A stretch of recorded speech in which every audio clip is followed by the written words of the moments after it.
माननीय राष्ट्रपति महोदय, अनुरोध है कि कृपया आज का सम्मेलन प्रारंभ करने की अनुमति प्रदान करना चाहेंगे। जी। माननीय राष्ट्रपति महोदय की अनुमति से माननीय शिक्षा मंत्री जी से अनुरोध है कि कृपया स्वागत उद्बोधन करें। माननीय राष्ट्रपति महोदय। माननीय राष्ट्रपति जी, परम आदरणीय प्रधानमंत्री जी, माननीय राज्यपालगण, सभी उपराज्यपालगण, मेरे सहयोगी मंत्री संजय धोत्रे जी, सभी शिक्षा मंत्रीगण, सभी कुलपतिगण, शिक्षाविद कस्तूरी रंगन जी और उनके सभी सदस्यगण और सभी अधिकारी वर्ग, मैं राष्ट्रीय शिक्षा नीति 2020 की भूमिका पर इस बहुत महत्वपूर्ण सम्मेलन में आप सबका अभिनंदन करता हूं। जैसे कि विदित है कि शिक्षा किसी समाज और राष्ट्र की आधारशिला होती है जो हमारे भविष्य को संवारती है। 1947 में देश की स्वतंत्रता के पश्चात शिक्षा पहली राष्ट्रीय नीति भारत सरकार द्वारा 1968 में लागू की गई थी। दूसरी नीति 1986 में लाई गई थी। 34 वर्षों के बाद ये नई शिक्षा नीति आई है। भारत विश्व का सबसे युवा देश होने की अवधारणा के साथ शिक्षा की गुणवत्ता, नवाचार, अनुसंधान के संबंध में जनसंख्या की बदलती आवश्यकताओं को पूरा करने के लिए एक नई राष्ट्रीय शिक्षा नीति चिर प्रतीक्षित थी। प्रधानमंत्री श्री नरेंद्र मोदी जी की प्रेरणा से केंद्रीय मंत्रिमंडल ने नई शिक्षा नीति 2020 को अनुमोदन प्रदान किया, जिससे भारतीय शिक्षा प्रणाली में आमूल चूल पर बदलाव का मार्ग प्रशस्त हुआ है। दुनिया के सबसे व्यापक चिंतन, मंथन एवं विमर्श के पश्चात इस शिक्षा नीति का स्वरूप तैयार किया गया है, जो हिंदुस्तान को विश्व पटल पर ज्ञान की महाशक्ति के रूप में स्थापित करेगा। यह शिक्षा नीति भारतीय मूल्यों पर आधारित है, जो अंतर्राष्ट्रीय मानकों पर खरा उतरेगी। या इंडियन भी होगी, इंटरनेशनल भी होगी, इम्पैक्टफुल भी होगी, इंटरएक्टिव भी होगी और इंक्लूसिव भी होगी। और यह इक्विटी, क्वालिटी और एक्सेस तीनों की आधारशिला पर खड़ी होगी। इसमें नेशन फर्स्ट, कैरेक्टर मस्ट भी समाहित होगा। स्कूली शिक्षा से लेकर उच्चतर शिक्षा तक व्यापक सुधारों का एक खाका तैयार किया गया है। फोकस इस बात पर है कि शिक्षा की आधारभूत मजबूत हो, वैज्ञानिक सोच को बढ़ावा मिले और अच्छे भविष्य का निर्माण हो सके। चाहे शिक्षा को बहुभाषी बनाने का प्रश्न हो या बहुविषयक, हर पक्ष पर एक विशेषज्ञता से फैसला हुआ है।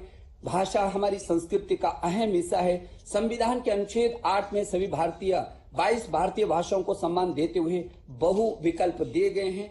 किसी भी प्रदेश पर भाषा नहीं थोपी जाएगी। नई शिक्षा नीति आधुनिक भी है, गुणवत्तापूर्ण भी, ज्ञान, विज्ञान, अनुसंधान तथा नवाचार से युक्त विश्व प्रतिस्पर्धी भी है। इसमें लचीलापन भी है, स्थायित्व भी है। इसमें मल्टीपल एंट्री एग्जिट पॉइंट की व्यवस्था नए विकल्प भी देगी और नए अवसरों को भी देगी। ABC academic bank of credit का लाभ उठाकर छात्र अपनी शिक्षा जारी रख सकेंगे।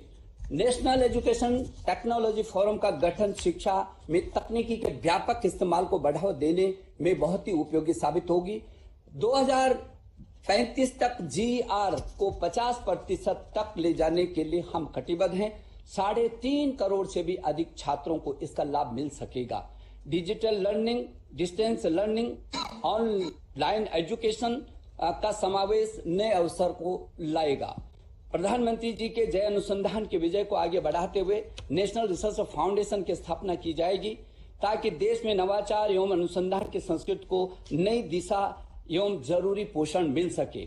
उच्चतर शिक्षा के क्षेत्र में जहां एक ओर भारतीय उच्च शिक्षा आयोग का गठन किया जाएगा, वहीं दूसरी ओर संस्थानों को अकादमिक, प्रशासनिक, वित्तीय मामलों में वर्गीकृत स्वायत्तता देते हुए पारदर्शी एवं उत्तरदायी बनाने की दिशा में प्रेरित किया जाएगा। शिक्षा का अंतर्राष्ट्रीयकरण और कम लागत पर गुणवत्तापूर्ण शिक्षा प्रदान करके भारत को वैश्विक अध्ययन गंतव्य के रूप में स्थापित करने का इसमें प्रयास किया जाएगा। उच्च शिक्षा प्रदर्शन करने वाले भारतीय संस्थानों को अन्य देशों में अपने कैंपस स्थापित करने के लिए प्रोत्साहित किया जाएगा, जबकि दूसरी ओर दुनिया के शीर्ष 100 से भी अधिक चयनित विश्वविद्यालयों को भारत में आमंत्रित किया जाएगा। वैश्विक संस्थानों के बीच सहयोग, अनुसंधान, तकनीकी और छात्रों का आदान प्रदान की इसमें व्यवस्था की जाएगी। यह नीति स्टडी इन इंडिया को पूरे विश्व में एक ब्रांड के रूप में स्थापित करेगी। शिक्षा की गुणवत्ता में सुधार, अनुसंधान की संस्कृति के पोषण और संस्थानों के बेहतर प्रबंधन एवं प्रशासन पर विशेष ध्यान दिया जाएगा। राष्ट्रीय शिक्षा नीति 2020 श्री कस्तूरी रंगन जी की अध्यक्षता में माननीय प्रधानमंत्री जी के विजन और लगातार मिले मार्गदर्शन का परिणाम है। मैं आपका आभार प्रकट करता हूं। आज के इस कॉन्क्लेव का हमारा प्रयास रहेगा कि हम राष्ट्रीय शिक्षा नीति से जुड़े मुद्दों पर एक साथ मिलकर चर्चा करेंगे। सहयोगात्मक संघवाद की एक नई मिसाल नई शिक्षा नीति के क्रियान्वयन के रूप में हम देख सकेंगे। मुझे खुशी है कि एनईपी को पूरे देश में अद्भुत स्वीकार्यता मिली है। स्वीकार्यता से अब सहभागिता के साथ क्रियान्वयन की दिशा में आगे बढ़ने का अवसर आ गया है। हमारे पास विश्व स्तरीय कंटेंट भी होगा, पेटेंट भी होगा और टैलेंट भी होगा।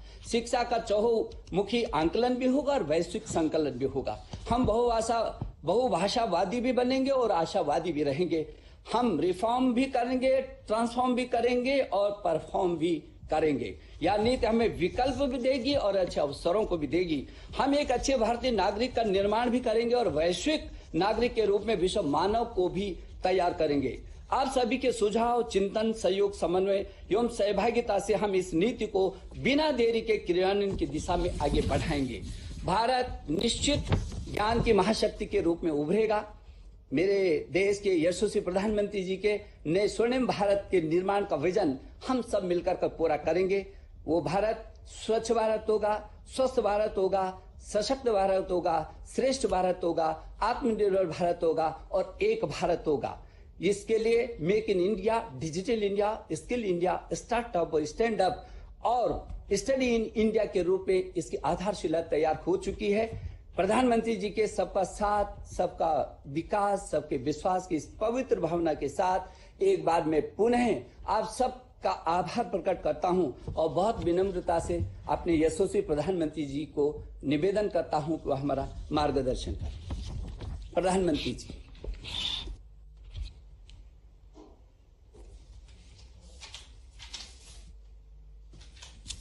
नमस्कार।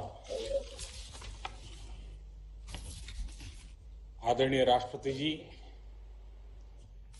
मंत्रिमंडल के मेरे सहयोगी रमेश पोखरियाल जी, संजय धोत्रे जी, इस सम्मेलन में भाग ले रहे सभी माननीय राज्यपाल, उपराज्यपाल से राज्यों के शिक्षा मंत्री, राष्ट्रीय शिक्षा नीति को आकार देने में मुख्य भूमिका निभाने वाले डॉक्टर कस्तूरीरंगन जी और उनकी टीम, अलग अलग विश्वविद्यालय के कुलपति, शिक्षाविद, देवियों और सज्जनों, सर्वप्रथम मैं माननीय राष्ट्रपति जी का आभार व्यक्त करता हूं। राष्ट्रीय शिक्षा नीति के संदर्भ में ये आयोजन बहुत ही प्रासंगिक है, बहुत महत्वपूर्ण है। शिक्षा जगत का सैकड़ों वर्षों का अनुभव एक साथ यहां एकत्रित है। मैं सभी का स्वागत करता हूं, अभिनंदन करता हूं। मान्यवर, देश की एस्पिरेशंस को पूरा करने का बहुत महत्वपूर्ण माध्यम शिक्षा नीति और शिक्षा व्यवस्था होती है। शिक्षा व्यवस्था की जिम्मेदारी से केंद्र सरकार, राज्य सरकार, स्थानीय निकाय सभी जुड़े होते हैं। लेकिन ये भी सही है कि शिक्षा नीति में सरकार, उसका दखल, उसका प्रभाव कम से कम होना चाहिए। शिक्षा नीति से जितना शिक्षक जुड़े होंगे, अभिभावक जुड़े होंगे, छात्र छात्राएं जुड़े होंगे, उतना ही उसकी प्रासंगिकता और व्यापकता दोनों ही बढ़ती है। राष्ट्रीय शिक्षा नीति पर 4-5 साल उसके पूर्व यह काम शुरू हुआ था। देश के लाखों लाख लोगों ने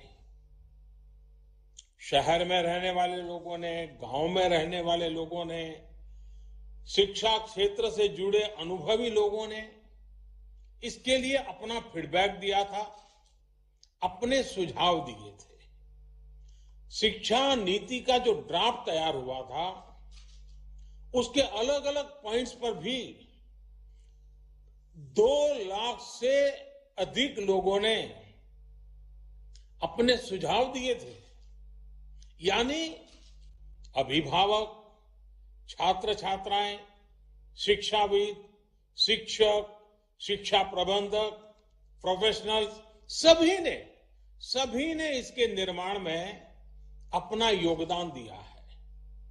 इतना गहरा, इतना व्यापक, इतना विविधताओं से भरा हुआ मंथन के बाद अब ये जो अमृत निकला है, इसलिए ही अब हर और राष्ट्रीय शिक्षा नीति का स्वागत हो रहा है। गांव में कोई शिक्षक हो या फिर बड़े बड़े शिक्षाविद, सबको राष्ट्रीय शिक्षा नीति अपनी शिक्षा नीति लग रही है। सभी के मन में एक भावना है कि पहले की शिक्षा नीति में यही सुधार तो मैं होते हुए देखना चाहता था। ये एक बहुत बड़ी वजह है कि राष्ट्रीय शिक्षा नीति की स्वीकारता की, एक्सेप्टेंस